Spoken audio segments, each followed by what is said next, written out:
ಎಲ್ಲರಿಗೂ ನಮಸ್ಕಾರ. ನನ್ನ ಯೂಟ್ಯೂಬ್ ಚಾನಲ್ಗೆ ಸ್ವಾಗತ. ವಿದ್ಯಾರ್ಥಿಗಳೇ, ಇಂದಿನ ವಿಡಿಯೋದಲ್ಲಿ ನಾನು ಕಾಸಿಗೊಂದು ಸೇರು ಅನ್ನುವಂತಹ ಜಾನಪದ ಕಥೆಯನ್ನು ಹೇಳ್ತಾ ಇದ್ದೇನೆ. ವಿದ್ಯಾರ್ಥಿಗಳೇ, ಇದಕ್ಕೆ ಸಂಬಂಧಿಸಿದ ಹಾಗೆ ಪ್ರಶ್ನೆಯನ್ನು ಮತ್ತೆ ನೋಡೋಣ. ಕಾಸಿಗೊಂದು ಸೇರು ಎನ್ನುವಂಥದ್ದು ಡಾಕ್ಟರ್ ಚಂದ್ರಶೇಖರ ಕಂಬಾರ ಇವರು ಬರೆದಂತಹ ಮಕ್ಕಳಿಗಾಗಿ ರಚಿಸಿದಂತಹ ಜಾನಪದ ಕಥೆಗಳ ಸಂಗ್ರಹ. ಇದರ ಮೂಲ ಕಥೆ ಒಬ್ಬ ಅವಿವೇಕಿ ರಾಜ ಆಳುವಂಥ ಒಂದು ಪಟ್ಟಣದ ಬಗ್ಗೆ ಹೇಳ್ತಾ ಇದೆ. ಅಲ್ಲಿ ಎಲ್ಲದಕ್ಕೂ ಕೂಡ ಒಂದೇ ಬೆಲೆ, ಅಂದರೆ ಕಾಸಿಗೊಂದು ಸೇರು. ಯಾವುದೇ ಒಂದು ವಸ್ತುವನ್ನು, ಕಸ್ತೂರಿ ಇರ್ಬೋದು, ಅಕ್ಕಿ ಇರ್ಬೋದು, ಅಥವಾ ಬೇರೆ ಯಾವುದೇ ವಸ್ತು ಇರ್ಬೋದು, ಅದನ್ನು ಕೊಂಡ್ರೆ ಕಾಸಿಗೊಂದು ಸೇರು ಸಿಗ್ತದೆ. ಈ ಕಥೆಯಲ್ಲಿ ಸನ್ಯಾಸಿ ಮತ್ತು ಶಿಷ್ಯ ಈ ಎರಡು ಪಾತ್ರಗಳು ಬರ್ತವೆ. ಇಲ್ಲಿಂದ ಕಥೆ ಆರಂಭವಾಗ್ತದೆ. ಅಂದರೆ ಈ ಪಟ್ಟಣಕ್ಕೆ ಬಂದಂತಹ ಆ ಸನ್ಯಾಸಿ ತನ್ನ ಶಿಷ್ಯನಿಗೆ ₹1 ಕೊಟ್ಟು ಅಡುಗೆಗೆ ಏನೆಲ್ಲ ಬೇಕೋ ಅದನ್ನೆಲ್ಲ ಹಿಡ್ಕೊಂಡು ಬಾ ಅಂತ ಅವನನ್ನು ತರಲಿಕ್ಕೆ ಹೇಳ್ತಾನೆ. ಅಲ್ಲಿಂದ ಕಥೆ ಮುಂದುವರಿತದೆ. ಅಂದರೆ ಕಾಸಿಗೊಂದು ಸೇರು ಅಂದರೆ ನಿಮಗೆ ಗೊತ್ತಿದ್ದ ಹಾಗೆ ಕಾಸು ಅಂದರೆ ಹಣ. ಒಂದು ಕಾಸಿಗೆ ಒಂದು ಸೇರು ಅನ್ನುವಂಥದ್ದು. ಅಂದರೆ ಈ ಪಟ್ಟಣದಲ್ಲಿ ಒಂದು ವಿಚಿತ್ರವಾದಂತಹ ಒಂದು ಆರ್ಥಿಕ ವ್ಯವಸ್ಥೆ, ಅಂದರೆ ವಿಚಿತ್ರವಾದಂತಹ ಸಮಾನತೆ ಇಲ್ಲದೇ ಇರುವಂತಹ ಒಂದು ವಿಚಿತ್ರವಾದಂತಹ ಒಂದು ಆರ್ಥಿಕ ವ್ಯವಸ್ಥೆ. ಈ ಕಥೆ ಒಂದು ಜೀವನಕ್ಕೆ ಬೇಕಾದಂಥ ಒಂದು ನೀತಿಯನ್ನು ಹೇಳ್ತದೆ. ಅದು ಆ ನೀತಿ ಯಾವುದು ಅಂತ ಕಥೆಯ ಕೊನೆಯಲ್ಲಿ ನೋಡ್ತಾ ಹೋಗೋಣ. ಈ ಕಥೆಯನ್ನು ಓದ್ತಾ ಹೋಗ್ತೇನೆ. ಇದನ್ನು ನೀವು ನಿಮ್ಮ ಪ್ರಶ್ನೆಗೆ ಸಂಕ್ಷಿಪ್ತವಾಗಿ ಈ ಕಥೆಯನ್ನು ಸ್ವಲ್ಪ ಕೇಳಿಸಿಕೊಂಡ್ರೆ ಸಾಕು, ಮತ್ತು ನಿಮ್ಮ ಸ್ವಂತವಾಗಿ ಹೇಗೆ ಬೇಕಾದರೂ ಬರಿಬೋದು. ಸರಿ, ಈಗ ಕಥೆಯನ್ನು ಶುರು ಮಾಡ್ತೇನೆ. ಕಾಸಿಗೊಂದು ಸೇರು. ಒಂದು ಪಟ್ಟಣವನ್ನು ಅವಿವೇಕಿ ರಾಜ ಆಳುತ್ತಾ ಇದ್ದ. ಅವಿವೇಕಿ ರಾಜನಿಗೆ ಒಬ್ಬ ಅಜ್ಞಾನಿ ಮಂತ್ರಿ ಇದ್ದ. ಆದ್ದರಿಂದ ಆ ಪಟ್ಟಣದಲ್ಲಿ ಎಲ್ಲದಕ್ಕೂ ಒಂದೇ ದರ, ಒಂದೇ ಮಾತು. ಯಾವುದೇ ಅಂಗಡಿಯಲ್ಲಿ ಏನೇ ಪದಾರ್ಥ ಕೊಂಡರೂ ಕೂಡ ಕಾಸಿಗೊಂದು ಸೇರು ಸಿಗುತ್ತಿತ್ತು. ಕಸ್ತೂರಿಯೂ ಕಾಸಿಗೊಂದು ಸೇರು, ಅಕ್ಕಿಯೂ ಕಾಸಿಗೊಂದು ಸೇರು. ಹೀಗಿರಲಾಗಿ ಆ ಪಟ್ಟಣಕ್ಕೆ ಒಬ್ಬ ಸನ್ಯಾಸಿ ಶಿಷ್ಯನೊಂದಿಗೆ ಬಂದ. ಧರ್ಮಶಾಲೆಯಲ್ಲಿ ಅನುಕೂಲವಿತ್ತು. ಅಲ್ಲೇ ಉಳಿದುಕೊಂಡರು. ಸನ್ಯಾಸಿ ತನ್ನ ಶಿಷ್ಯನಿಗೆ ₹1 ಕೊಟ್ಟು ಅಡುಗೆಯ ಪದಾರ್ಥ ಕೊಂಡುತ್ತಾ ಎಂದು ಕಳಿಸಿದ. ₹1ಗೆ ಅದೇನೋ ಅಡುಗೆಯ ಪದಾರ್ಥ ಬಂದಾವು ಎಂದು ಅನುಮಾನದಿಂದಲೇ ಶಿಷ್ಯ ಪೇಟೆಗೆ ಹೋದ. ಆದರೆ ಅಂಗಡಿಯಲ್ಲಿ ದರ ಕೇಳಿದರೆ ಕಾಸಿಗೊಂದು ಸೇರು. ಈ ಅಂಗಡಿಯವನಿಗೆ ಹುಚ್ಚಿರಬೇಕು ಅಂತ ಇನ್ನೊಂದು ಅಂಗಡಿಯಲ್ಲಿ ವಿಚಾರಿಸಿದ. ಅವನು ಹಾಗೆ ಹೇಳಿದ. ಇವನು ಚೇಷ್ಟೆ ಮಾಡುತ್ತಿರಬೇಕು ಎಂದು ಇನ್ನೊಂದು ಅಂಗಡಿಯಲ್ಲಿ ವಿಚಾರಿಸಿದ. ಅಲ್ಲೂ ಕಾಸಿಗೊಂದು ಸೇರು. ಈಗ ಶಿಷ್ಯನಿಗೆ ನಂಬಿಕೆಯಾಯಿತು, ಆನಂದವೂ ಆಯಿತು. ಈ ಊರನ್ನು ಯಾವ ಮಹಾರಾಯ ಆಳುತ್ತಿರುವನೋ ಅವನ ಹೊಟ್ಟೆ ತಣ್ಣಗಿರಲಿ ಎಂದು ಹಾರೈಸಿದ. ಕಾಸಿಗೊಂದು ಸೇರಿನಂತೆ ಅಕ್ಕಿ, ಬೇಳೆ, ತುಪ್ಪ, ಸಕ್ಕರೆ, ರವೆ, ಬೆಲ್ಲ, ತರಕಾರಿ ಕೊಂಡು ಮೂಟೆ ಕಟ್ಟಿಕೊಂಡು ಗುರುವಿನ ಹತ್ತಿರ ಹೋದ. ₹1ಗೆ ಇಷ್ಟೊಂದು ಪದಾರ್ಥ ಹೇಗೆ ತಂದೆ ಎಂದು ಸನ್ಯಾಸಿ ಕೇಳಿದ. ಇಲ್ಲಿ ಎಲ್ಲ ಪದಾರ್ಥಗಳಿಗೂ ಕಾಸಿಗೊಂದು ಸೇರು ಎಂದು ಶಿಷ್ಯ ಹೇಳಿದ. ವಿವರವಾಗಿ ಎಲ್ಲವನ್ನು ಕೇಳಿಸಿಕೊಂಡ ಮೇಲೆ ಸನ್ಯಾಸಿಗೂ ಆಶ್ಚರ್ಯವಾಯಿತು. ಇದು ಅಪಾಯಕಾರಿಯಾದ ಸ್ಥಳ ಎಂದು ತೋರುತ್ತದೆ. ಇಲ್ಲಿಂದ ಬೇಗನೆ ಹೊರಡುವುದೇ ಮೇಲು ಎಂದು ಸನ್ಯಾಸಿ ಹೇಳಿದ. ಆದರೆ ₹1ಯಲ್ಲಿ ಅನೇಕ ದಿನ ಉಂಡುಟ್ಟು ಸುಖವಾಗಿರಬಹುದಾದ ಸ್ಥಳ ಬೇಗನೆ ಬಿಟ್ಟು ಹೋಗಲು ಶಿಷ್ಯನಿಗೆ ಮನಸ್ಸಾಗಲಿಲ್ಲ. ಒತ್ತಾಯ ಮಾಡಿ ಗುರುಗಳನ್ನು ಒಲಿಸಿದ. ಅಲ್ಲಿಯೇ ಅನೇಕ ದಿನ ಉಳಿದರು. ಹೀಗಿರಲು ಒಂದು ದಿನ ರಾತ್ರಿ ಒಬ್ಬ ಕಳ್ಳತನ ಮಾಡಲು ಶ್ರೀಮಂತನ ಮನೆಗೆ ಹೋದ. ಯಾರಿಗೂ ಗೊತ್ತಾಗದಂತೆ ಮನೆಯ ಹಿಂಬದಿಯ ಗೋಡೆ ಒಡೆದ. ಇನ್ನೇನು ಒಳಗೆ ನುಗ್ಗಬೇಕೆನ್ನುವಷ್ಟರಲ್ಲಿ ಬಿರಿದ ಗೋಡೆ ಅವನ ಮೇಲೆಯೇ ಬಿತ್ತು. ಕಳ್ಳ ಅಲ್ಲೇ ಸತ್ತು ಬಿದ್ದ. ಸುದ್ದಿ ತಿಳಿದು ಕಳ್ಳನ ಹೆಂಡತಿ ರಾಜನ ಬಳಿಗೆ ಅಳುತ್ತಾ ಹೋದಳು. ರಾಜರೇ, ರಾಜರೇ, ನನಗೆ ನ್ಯಾಯ ಕೊಡಿ ಎಂದಳು. ರಾಜ ಸಮಾಧಾನದಿಂದ, ಯಾಕಮ್ಮ, ನಿನಗೇನು ಅನ್ಯಾಯವಾಗಿದೆ ಎಂದು ಕೇಳಿದ. ನಿನ್ನೆ ನನ್ನ ಗಂಡ ಶ್ರೀಮಂತನ ಮನೆಗೆ ಕಳ್ಳತನಕ್ಕೆ ಹೋಗಿದ್ದ. ಗೋಡೆ ಒಡೆದು ಒಳಗೆ ನುಗ್ಗುವಾಗ ಗೋಡೆ ಬಿದ್ದು ಸತ್ತು ಹೋದ. ಇದು ಅನ್ಯಾಯವಲ್ಲವೇ? ಗೋಡೆ ಸರಿಯಾಗಿದ್ದರೆ ಅದು ಬೀಳುತ್ತಿದ್ದೆ, ಅದು ಬೀಳದಿದ್ದರೆ ನನ್ನ ಗಂಡ ಸಾಯುತ್ತಿದ್ದನೆ. ನಾನು ಗಂಡನನ್ನು ಕಳೆದುಕೊಂಡೆ. ಇನ್ನು ನನಗೆ ಯಾರು ದಿಕ್ಕು? ಹೋ ಎಂದು ತಲೆ ಚಚ್ಚಿಕೊಂಡು ಅಳತೊಡಗಿದಳು. ರಾಜ ಕರಗಿ ಹೋದ. ಪಟ್ಟಣದಲ್ಲಿ ಈ ರೀತಿ ಅನ್ಯಾಯವಾಗುವುದು ಸರಿಯಲ್ಲ. ಸಡಿಲು ಗೋಡೆ ಕಟ್ಟಿ ನಿನ್ನ ಗಂಡನ ಪ್ರಾಣ ತಕ್ಕೊಂಡ ಆ ಶ್ರೀಮಂತನಿಗೆ ಈಗಲೇ ಮರಣದಂಡನೆ ಕೊಡುತ್ತೇನೆ, ತಾಳು ಎಂದು ಹೇಳಿ ಶ್ರೀಮಂತನನ್ನು ಕರೆಯಲು ಸೇವಕರನ್ನು ಕಳಿಸಿದ. ಶ್ರೀಮಂತ ನಡುಗುತ್ತಲೇ ಬಂದ. ರಾಜ ಗುಡುಗಿದ. ಎಲವೋ ಶ್ರೀಮಂತ, ನಿನ್ನೆ ನಿನ್ನ ಮನೆಯ ಗೋಡೆ ಬಿದ್ದು ಆ ಕಳ್ಳ ಸತ್ತದ್ದು ಸರಿಯೋ? ಸರಿ ಸ್ವಾಮಿ, ಕಳ್ಳತನಕ್ಕೆ ಒಳ್ಳೆ ಶಿಕ್ಷೆ ತಾನಾಗೇ ಸಿಕ್ಕಿದೆ. ಕಳ್ಳತನ ಮಾಡೋದು ಕಳ್ಳನ ಕೆಲಸ, ಕಳ್ಳತನ ಮಾಡಿಸಿಕೊಳ್ಳೋದು ಶ್ರೀಮಂತನ ಕೆಲಸ. ಹೀಗಿರುವಾಗ ಶಿಕ್ಷೆ ಯಾಕೆ? ಹಾಗಲ್ಲ ಪ್ರಭು, ಕಳ್ಳತನ ಕೆಟ್ಟ ಕೆಲಸ, ಅದಕ್ಕೆ ಅವನಿಗೆ ಆ ಗೋಡೆಯೇ ಶಿಕ್ಷೆ ಕೊಟ್ಟಿತು. ಅವಿವೇಕಿ ರಾಜನಿಗೆ ಸಿಟ್ಟು ಬಂತು. ಪಟ್ಟಣದ ರಾಜನಾದ ತನಗೆ ಈ ರೀತಿ ಬುದ್ಧಿವಾದ ಹೇಳುವುದೇ? ಎಲವೋ ಮೂರ್ಖ, ಕಳ್ಳತನ ಕೆಟ್ಟ ಕೆಲಸ ನಿಜ, ಹಾಗಂತ ಕಲ್ಲಿನ ಗೋಡೆಯೇ ಶಿಕ್ಷೆ ಕೊಡೋದು ಸರಿಯೇ? ಗೋಡೆಯೇ ಶಿಕ್ಷೆ ಕೊಡೋದಾದರೆ ರಾಜನಾಗಿ ನಾನು ಯಾಕಿರಬೇಕು? ಸಡಿಲು ಗೋಡೆ ಕಟ್ಟಿಸಿ ಕಳ್ಳನ ಪ್ರಾಣ ತಕ್ಕೊಂಡೆ, ಆದ್ದರಿಂದ ಅವನ ಹೆಂಡತಿ ವಿಧವೆಯಾದಳು. ಈಗ ನಿನ್ನ ಪ್ರಾಣ ತಕ್ಕೊಂಡು ನಿನ್ನ ಹೆಂಡತಿಯೂ ವಿಧವೆಯಾಗುವಂತೆ ಮಾಡುತ್ತೇನೆ. ಎಲವೋ ಯಾರಲ್ಲಿ, ಇವನನ್ನು ಗಲ್ಲಿಗೇರಿಸಿ ಎಂದು ರಾಜ ಆಜ್ಞೆ ಮಾಡಿಬಿಟ್ಟ.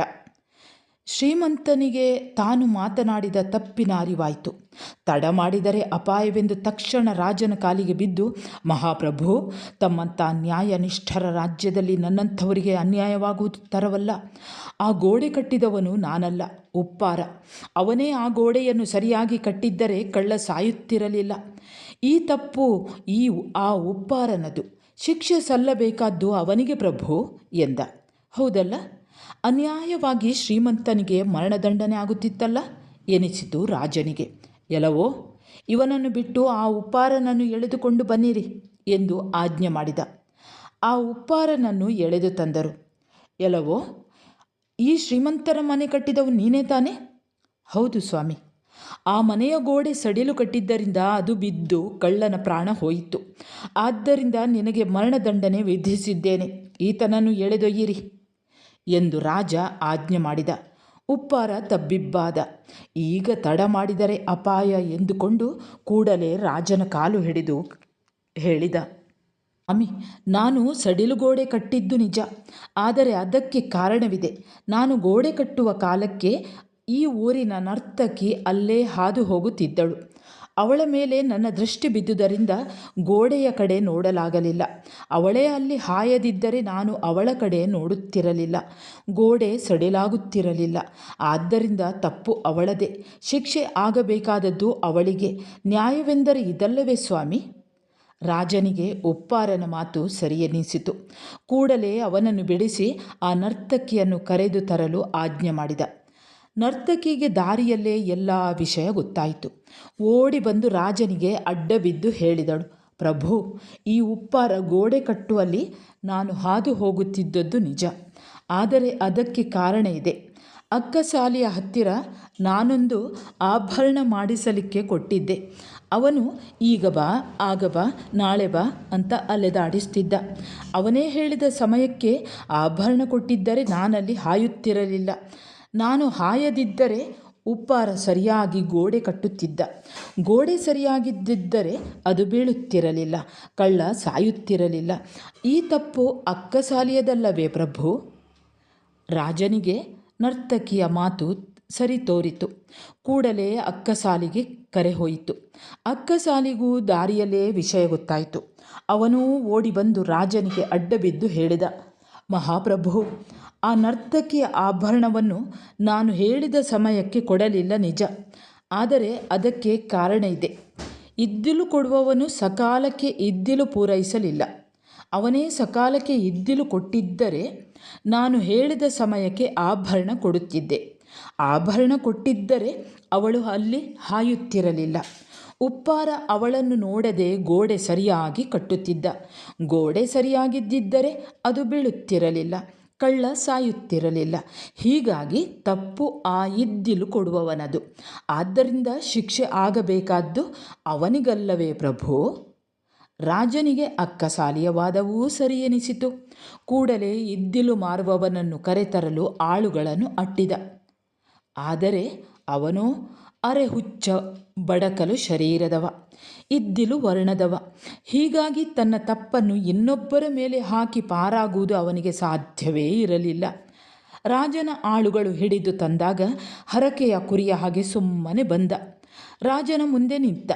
ಈತ ರಾಜ ಕೇಳಿದ ಯಾವ ಪ್ರಶ್ನೆಗೂ ಉತ್ತರ ಕೊಡಲಿಲ್ಲ. ಶಿಕ್ಷೆಗೆ ಇವನೇ ಯೋಗ್ಯನೆಂದು ತೀರ್ಮಾನಿಸಿ ರಾಜ ಇವನಿಗೆ ಗಲ್ಲಿನ ಶಿಕ್ಷೆ ಕೊಟ್ಟ. ಗಲ್ಲುಗಂಬಕ್ಕೆ ಇವನನ್ನು ಸೇವಕರು ಎಳೆದೊಯ್ದರು. ಆದರೆ ಇದ್ದಿಲು ಮಾರುವವನ ಸುದೈವವೋ ಸುದೈವ. ಅಷ್ಟರಲ್ಲಿ ಅಲ್ಲಿಗೆ ಅಜ್ಞಾನಿ ಮಂತ್ರಿ ಬಂದ. ಇವನು ಗಲ್ಲಿಗೇರುವುದನ್ನು ನೋಡಲು ಬಂದ ರಾಜನ ಬಳಿಗೆ ಧಾವಿಸಿ, ಪ್ರಭು, ಇದೇನು ಮಾಡುತ್ತಿರುವಿರಿ? ಅವನು ಇದ್ದಿಲು ವರ್ಣದ ನರಪೇತಲ.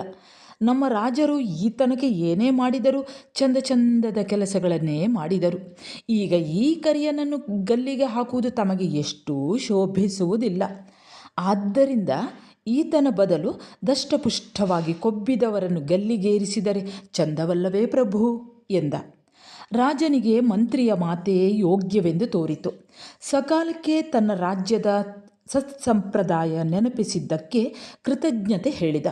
ಕೂಡಲೇ ಸೇವಕರಿಗೆ ದಷ್ಟಪುಷ್ಟವಾದ ದಾಂಡಿಗನನ್ನು ಹಿಡಿದು ತರಲು ಆಜ್ಞೆ ಮಾಡಿದ. ಸೇವಕರು ಹುಡುಕುತ್ತಾ ಹೊರಟರು. ಧರ್ಮಶಾಲೆಯಲ್ಲಿ ಕಾಸಿಗೊಂದು ಸೇರಿನ ಅಡಿಗೆ ಉಂಡುಂಡು ಗೂಳಿಯಂತೆ ಕೊಬ್ಬಿದ ಶಿಷ್ಯನಿದ್ದನಲ್ಲ, ಬಂದು ಅವನನ್ನೇ ಹಿಡಿದರು. ಶಿಷ್ಯನಿಗೆ ದಿಕ್ಕೇ ತೋಚದಾಯಿತು.